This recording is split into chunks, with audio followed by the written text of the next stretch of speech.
విశాఖకు చెందిన రత్నకుమారి అనే మహిళను ఉద్యోగం పేరుతో ఓ ఏజెంట్ కువైట్ తీసుకువెళ్లాడు. ఆమె ఆరోగ్యం సహకరించకపోవడంతో రత్నకుమారి తిరిగి ఇండియా వచ్చే ప్రయత్నం చేసింది. రత్నకుమారిని ఏజెన్సీ సభ్యులు బంధించి వేధించారు. దీంతో విశాఖలోని తమ బంధువుల దగ్గర బాధిత మహిళ పోలీసులను ఆశ్రయించింది. ఈ విషయాన్ని మంత్రి నారా లోకేష్ దృష్టికి కొందరు వ్యక్తులు తీసుకువెళ్లారు. కువైట్లో టీడీపీ క్యాడర్ సహాయంతో బాధిత మహిళ రత్నకుమారి విశాఖకు చేరుకుంది. తనను ఆదుకున్న మంత్రి నారా లోకేష్ కి అలాగే వైద్యులు మౌనికకు రత్నకుమారి ధన్యవాదాలు చెబుతుంది. దీనిపై మరింత సమాచారం మా ప్రతినిధి అనురాధ అందిస్తారు. సుదూర ప్రాంతాల్లో ఉద్యోగాలు, విదేశీ ఉద్యోగాలంటేనే 4 డబ్బులు సంపాదించుకోవచ్చు, కుటుంబాన్ని చక్కగా చూసుకోవచ్చు అని చాలా మంది విదేశీ ఉద్యోగుల వెంట పరిగెడుతున్నారు. అయితే చాలా ఏజెన్సీస్ని వీళ్ళంతా కూడా నమ్ముకొని అక్కడికి వెళ్ళిన తర్వాత అనేక కష్టాలు పడుతున్న ఘటనలు కోకొల్లలుగా మనం చూస్తూనే ఉన్నాం. అలాంటి ఒక ఘటన విశాఖపట్నంలో ప్రస్తుతం చోటు చేసుకుంది. విశాఖపట్నానికి చెందిన రత్నకుమారి అనే మహిళ కువైట్ ఉద్యోగం కోసం వెళ్లారు. తన కుటుంబ సభ్యులతో అక్కడ ఆమె వాళ్ళిచ్చిన సహకారంతో కువైట్కి వెళ్ళి అక్కడ ఒక ఉపాధి పొందే మార్గాన్ని అయితే ఆమె చూసుకున్నారు. అక్కడికి వెళ్ళిన తరువాత ఏజెన్సీ చేసిన ఆకృత్యాలన్నీ కూడా ఆమె నిజంగానే ఒక చావుని తప్పించుకొని ఒక మరణం దాటి వైజాగ్ మళ్ళీ ఆమె తిరిగి వచ్చారు అని నిజంగానే చెప్పొచ్చు. అయితే దీనికి సంబంధించి జనరల్గా మనం ఏదైనా సొసైటీలో ఒక సామాజిక దృక్పథం ఉంది అన్నది చాలాసార్లు వింటూ ఉంటాం. కానీ విశాఖపట్నంలో ఒక వైద్యురాలు మౌలిక అనే మహిళ నిజంగానే ఆ అమ్మాయికి చేయూతనిచ్చి ఆమె విశాఖపట్నం వరకు చేరుకునే ప్రయత్నం చేశారు. మరి ఈ టోటల్ జర్నీలో వాళ్ళిద్దరూ ప్రస్తుతం నాతో ఉన్నారు. ఇందులో మరొక ముఖ్యమైన అంశం ఏంటంటే మంత్రి నారా లోకేష్ గారు ఆమెని ఇక్కడికి తీసుకురావడానికి వాళ్ళందరికీ కూడా సహాయం చేసిన ఆ హెల్ప్ని ఈరోజు వాళ్ళంతా కూడా గుర్తు చేసుకుంటూ మినిస్టర్ లోకేష్ గారికి థ్యాంక్స్ చెప్పేదానికి ఈరోజు హెచ్ఎం టీవీతో ప్రత్యేకంగా వాళ్ళు మాట్లాడబోతున్నారు. ఒకసారి వారితో మాట్లాడదాం. అసలు ఏం జరిగింది, ఈ అంశంలో లోకేష్ గారి హెల్ప్ వాళ్ళు ఎలా తీసుకున్నారు, ఇవన్నీ కూడా మాట్లాడదాం.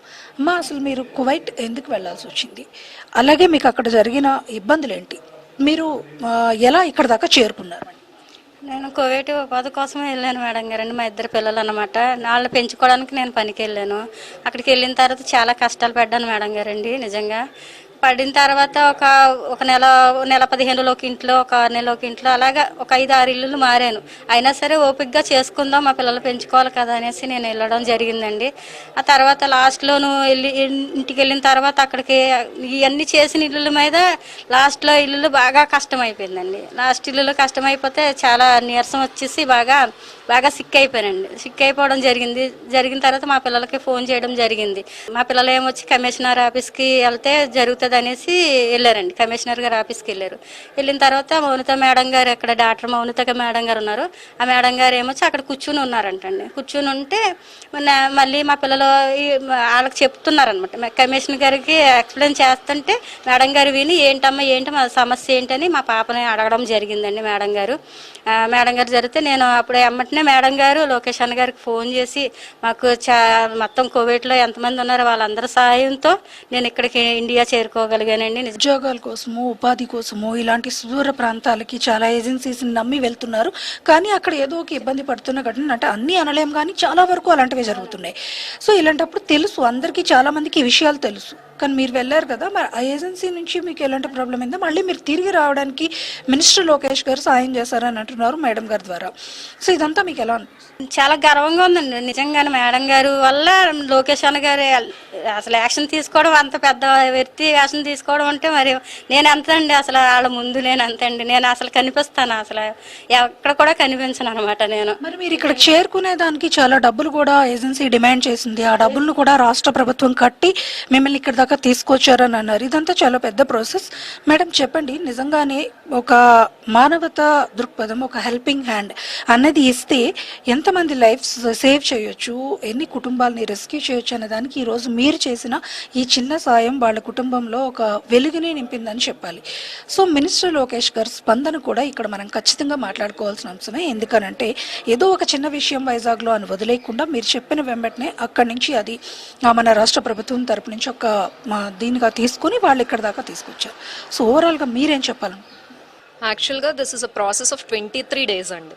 అంటే ఆల్మోస్ట్ 3 weeks పాటు మనము కష్టపడి, మోర్ దాన్ 3 weeks అని చెప్పచ్చు. ఎందుకంటే విషయాన్ని లోకేష్ గారి వరకు చేరవేయడం ఒక ఎత్తు అయితే, అక్కడి నుంచి ఆ రాక్షస ప్రభుత్వం ఏదైతే ఉందో కువైట్ ప్రభుత్వం నుంచి మేము పోరాడి ఇక్కడి వరకు తీసుకురావడానికి మాకు 23 రోజులు పట్టింది. అంటే మన ఆడపిల్లని మనం ఇంటికి తీసుకోవడానికి. సొసైటీలో ఒక డాక్టర్గా కూడా ఇట్లాంటి కండిషన్స్లో ఉన్న వాళ్ళ మానసిక స్థితి ఎలా ఉంటుంది అనేది కూడా నేను ఒక్కసారి ప్రజలకు గుర్తు చేస్తున్నాను.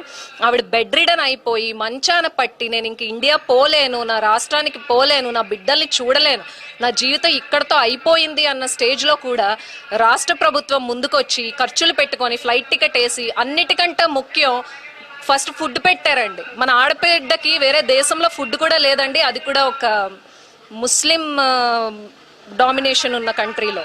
సో నేను ఇప్పటికీ ఏం రిక్వెస్ట్ చేస్తున్నానంటే మీకు జర్నలిస్టులుగా, మీకు రాష్ట్ర ప్రజానికానికి మొత్తానికి నాయకులకి ఇట్లాంటి బాధితులకి అందరికీ కూడా మీ అందరికీ మేము ఉన్నాం.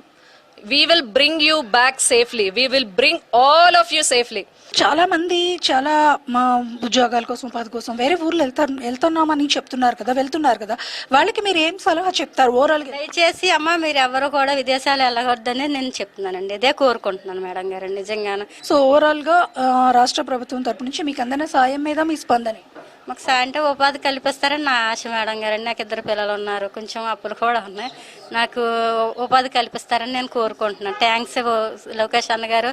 నాకు నిజంగా నేను మీకు రుణపడి ఉంటానండి. నిజంగాను నాకు ఏమన్నా ఉపాధి కల్పిస్తారని నా ఆశపడుతున్నాను. ఇది ఇక్కడ మనం బాధిత మహిళ రత్నకుమారి గారి మాటలు విన్నాము. అలాగే తనకి సాయం చేసిన వైద్యురాలు మౌలిక గారి మాటలు కూడా విన్నాము. ఖచ్చితంగా రాష్ట్ర ప్రభుత్వం అందరికీ కూడా, అంటే ఇలాంటి మహిళలు ఎవరైనా, మహిళలనే కాదు ఆంధ్రప్రదేశ్ ప్రజలు ఎవరైనా కష్టాల్లో ఉంటే వెంటనే కూడా ప్రభుత్వం వారికి అండగా నిలుస్తుంది అనడానికి ఇదొక భరోసా అయిన ఘటన అని చెప్పేసి వాళ్ళైతే చెప్తున్నారు. అయితే సుదూర ప్రాంతాలకు వెళ్లే వాళ్ళు మాత్రం ఖచ్చితంగా అలర్ట్ గా ఉండాలి. ఇది లేటెస్ట్ అప్డేట్. వీడియో జర్నలిస్ట్ దానిష్తో అనురాధ, HM TV, విశాఖపట్నం.